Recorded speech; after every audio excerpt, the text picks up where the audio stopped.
E aí pessoal, tudo bom? Espero que sim. Vamos lá, continuar o nosso trabalho aqui, continuar a nossa série de criatividade, pensando em alternativas dentro do que a gente tem à nossa mão, né?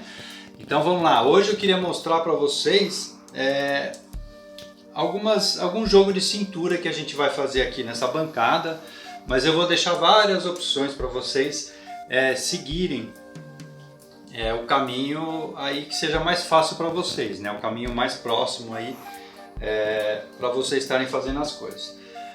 Vocês lembram que o Marcelo fez algum tempo atrás alguns vídeos fazendo furações na bancada dele, criando bench dogs para colocar, né? Que são aqueles suportes para você parar a peça em cima da bancada, fazendo inclusive uma peça grandona assim para que você gira assim e trava a peça.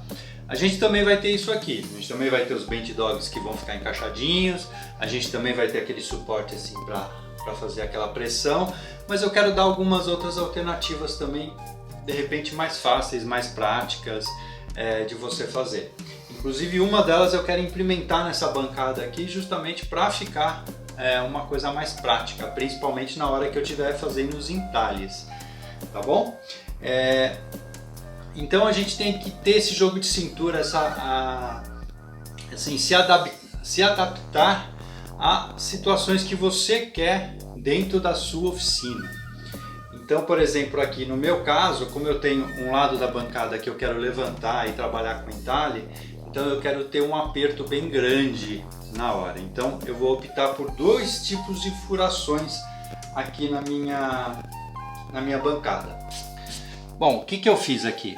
Eu fiz várias linhas, não sei se vai estar aparecendo aí no filme, mas eu coloquei aqui da extremidade até o final e de cima até baixo, eu fiz um quadriculado de 5 em 5 centímetros, tá? Bem aqui, ó, nessa parte aqui passa a estrutura da bancada, ela está bem nesse canto aqui, por isso que tem diferenças desses furos para esses. Eu coloquei arruelas, né, em cada furo que eu vou fazer aqui no tampão, para vocês verem, ficar mais fácil de vocês visualizarem, né?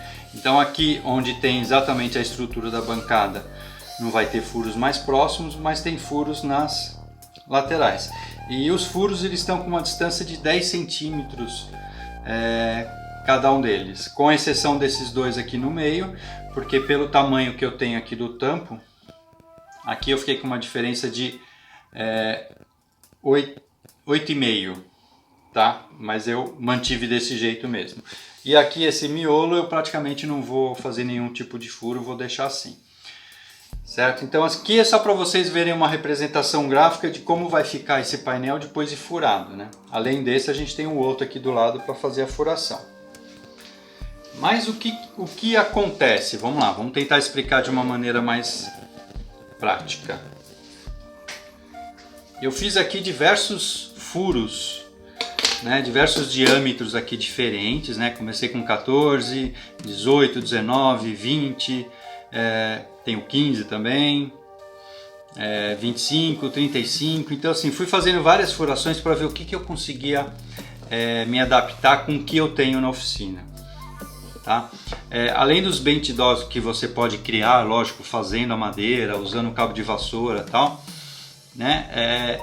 Eu tenho aqui na oficina esses bench dogs de plástico, tá? Isso aqui veio de uma bancadinha daquelas bem antigas que tinha de mercado, que eu posso estar adaptando na bancada, né? Na verdade aqui eu tenho várias furações aqui. A furação que ela mais se aproxima é o 20, né? O 19 ela não entra folgado, o 18 também não. O 20 ela tem uma folga pequena, então talvez seja uma medida intermediária entre o 20 e o 19. É que na verdade aqui não é 20 redondo, dá 20,5 alguma coisa, tá? Que é a broca que eu tenho. Então seria uma medida intermediária para poder estar usando esse bench dog. Mas esse bench dog eu acho ele muito alto.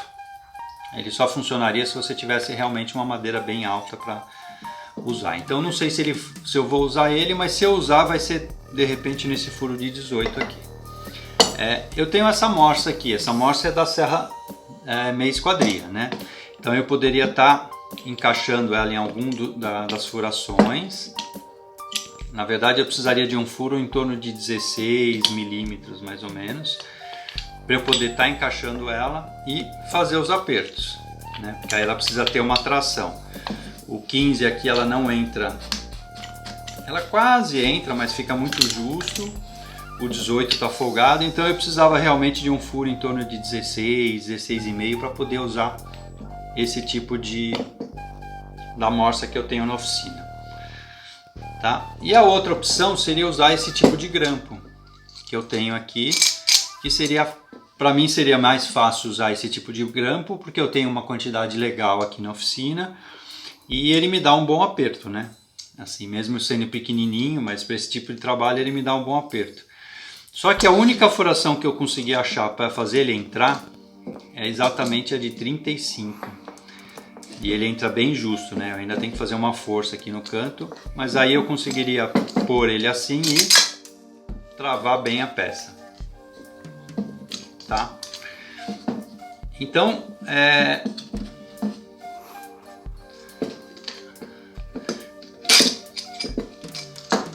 ele sai aqui, ó, mas também não sai tão fácil assim não. Mas eu teria que fazer furos de 35.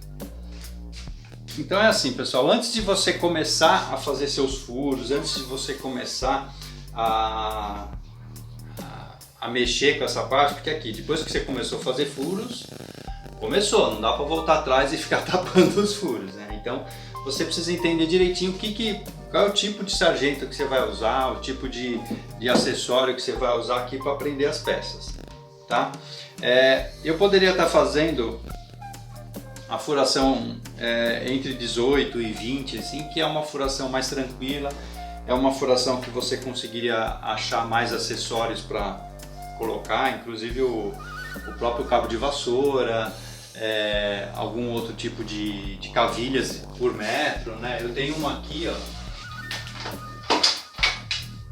Eu tenho uma aqui na oficina que é razoavelmente grossa e ela se encaixa perfeitamente aqui no furo de 14, né? De 14 ela fica justa, mas ela entra, né? Nesse de 15 aqui, que esse 15 não é 15, é 15,4, 15,5, ela entra com um pouquinho de folga, né? Então você pode estar optando por aquilo que você tem mais fácil. Então, por exemplo, eu tenho essa cavilha, então eu poderia criar os meus bent dogs já pensando nessa cavilha. Então eu faria a furação de 14 para que ela encaixe mais fácil. Pode até ser que eu use, tá?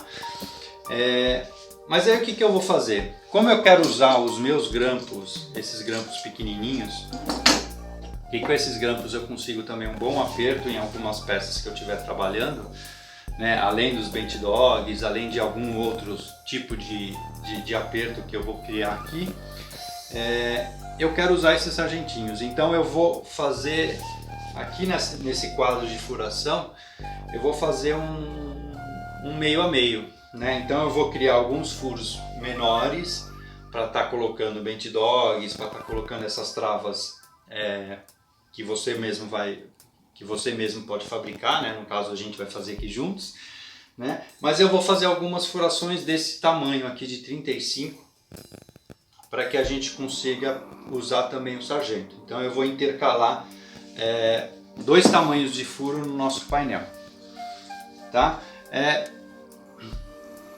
Quando eu falo para vocês da resiliência, que a gente tem que ter força de vontade, de correr atrás, é justamente por causa disso, né? Eu poderia ter usado aqui a furação de, sei lá, 20, 18, 20, que é a furação mais bonitinha, que aparenta ficar um tamanho mais legal, então faz todas as furações e tal, mas aí depois eu não ia conseguir usar o que eu tenho na oficina hoje, que é o que a gente está querendo mostrar para vocês. Assim, você não precisa sair comprando um monte de coisa para terminar seu projeto. Eu poderia fazer uma furação normal e depois sair correndo no mercado, tentar achar grampos, tentar colocar aqueles grampos de você prender trilho da serra circular, mas são super caros, né? Cada sargentinho daqueles assim custa acho que 150, 160 reais. E não é essa a pegada é você fazer com o que você tem, tá?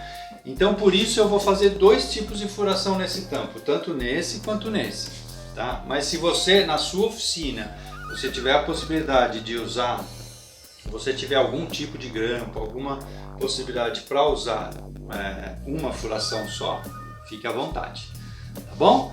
Então é isso, pessoal, isso foi o que eu consegui avançar no dia de hoje. Então assim, foi para mostrar para vocês o tipo de grampos e furações que a gente pode fazer, do painel aqui como está desenhado, falar um pouco vocês dessa questão da gente realmente se adaptar ao que a gente tem na nossa oficina e a gente não sair perdendo dinheiro, gastando dinheiro à toa, né? Ah, então só para ficar bonitinho eu vou sair comprando um monte de sargentos, tal, assim, não tem necessidade, né? Eu tenho 6 grampos desse aqui pequenininhos aqui na oficina e que eles são muito práticos, muito fáceis de prender a peça. Então eu quero usá-los, né? Então eu vou me adaptar aqui à situação. Eu até pensei em diminuir um pouco essa parte aqui de trás do grampo, né? Porque é isso aqui que me dificulta, né? Essa parte aqui de trás, assim, na hora de fazer a virada no MDF, é essa parte aqui que faz com que o furo fique maior. Eu estou até pensando em de repente dar uma desgastada, ver como é que é o metal aqui, se eu consigo de repente diminuir um pouco esse aqui, porque aí de repente eu consigo também diminuir um pouco esse furo. Mas eu ainda vou pensar se eu vou fazer isso, se eu vou ter esse trabalho todo assim de diminuir, ou simplesmente me adaptar ao que eu tenho agora. Então furos de dois tamanhos diferentes, uns para os paint dogs e outros para os grampos. Tá bom? Então é isso aí, pessoal. Eu espero que vocês tenham uma sexta-feira muito legal e vamos ver se na segunda-feira eu consigo pelo menos trazer esses furos prontos aqui, já mostrar a nossa guia. Vamos ver se nesse fim de semana aí a gente consegue mexer. O meu fim de semana normalmente é ligado à família, mas eu vou tentar me esforçar um pouco, tá bom? É isso aí, pessoal. Um grande abraço, um bom final de semana para vocês.